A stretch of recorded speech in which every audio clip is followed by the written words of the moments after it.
Hello everyone and welcome to Sane Weirdo. I've been lettering for a while now and I've learned a lot of things throughout my journey which I wanted to share with you guys. So if you're new at lettering, this video will be really helpful. So let's get started. The first thing you should absolutely learn while starting out is how to apply pressure. So when you lift your pen up, that's upstroke, as you can see here, and when you pull it down, that's downstroke. So these are two kinds of strokes. I recommend practicing these wave patterns that help you understand how much pressure to apply. Your upstrokes needs less pressure to be thin and downstrokes need a little more pressure to be thick. I highly recommend tracing your strokes down through these small arrows, which are really helpful for referencing and understanding the pressure concept. I sound like a physics teacher basically saying pressure concept. Basically, just go back and draw the directions. So I found these printable worksheets on the website of Tombow. They are really helpful for a beginner and I'll put the link in the description below. There are better worksheets available online, but most of them aren't exactly free. Here they have divided the lines for reference and that's very helpful distinguishing the small letters like A and the letters with two parts like B.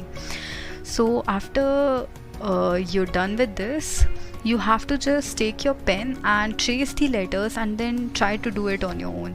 When you do this repeatedly, it kind of builds a muscle memory and then it's not that difficult to write. Another thing I wanted to point out is that there are a lot of other ways to write a single letter, and when you start trying on your own, you'll automatically find your style according to your comfort. There's always room for improvement, of course. Keep practicing all the letters this way.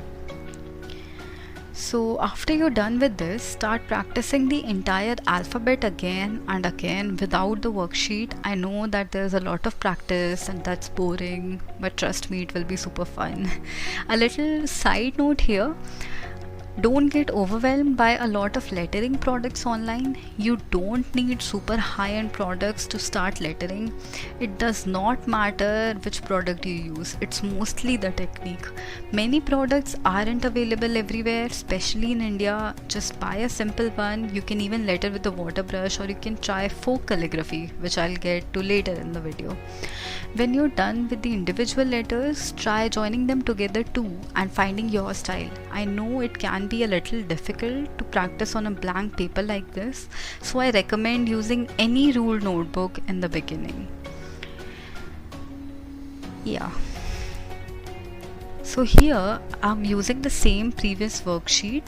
Right now the speed I'm writing with is my original speed. A lot of lettering videos online aren't exactly real time and you can see the difference here as I'm lettering. So don't worry about your speed. If you try to write too fast, you'll never get it right. Take time, have patience, and you'll get there. I wanted to talk about those arrows again. Using the same technique of tracing your letters every time while writing alphabets is very helpful. I'll make a post including all the alphabets with these arrows on my Instagram. I'll put a link in the description box, so go check that out. So now let's talk about folk calligraphy. With folk calligraphy too, it's super fun to do and it's cheap.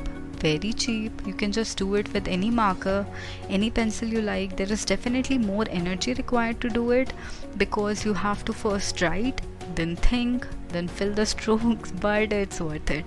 You definitely need to learn cursive handwriting to do it, so a little more practice for this. Use the same technique here. Trace your letters and during the downstroke, make your letters thick by adding an additional line and let them as they are, which is thin, during the upstrokes. Then fill in the gaps. Again, the arrows can be highly useful here. One important thing, since I mentioned cursive earlier, while lettering using the brush pens do appear to be cursive, you need to lift your pens in between a lot of times, as you can see here. So some people don't, but I think it's easier this way. So don't just keep on writing like you usually write or like you do with folk calligraphy. Yeah, so that's it. And keep practicing, and you can be a letterer too. And now that I'm saying it, I don't know if being letterer is a thing. Anyway, don't forget to like, share, comment, and subscribe. Please, please subscribe for more such quality content in the future. And yeah, bye bye.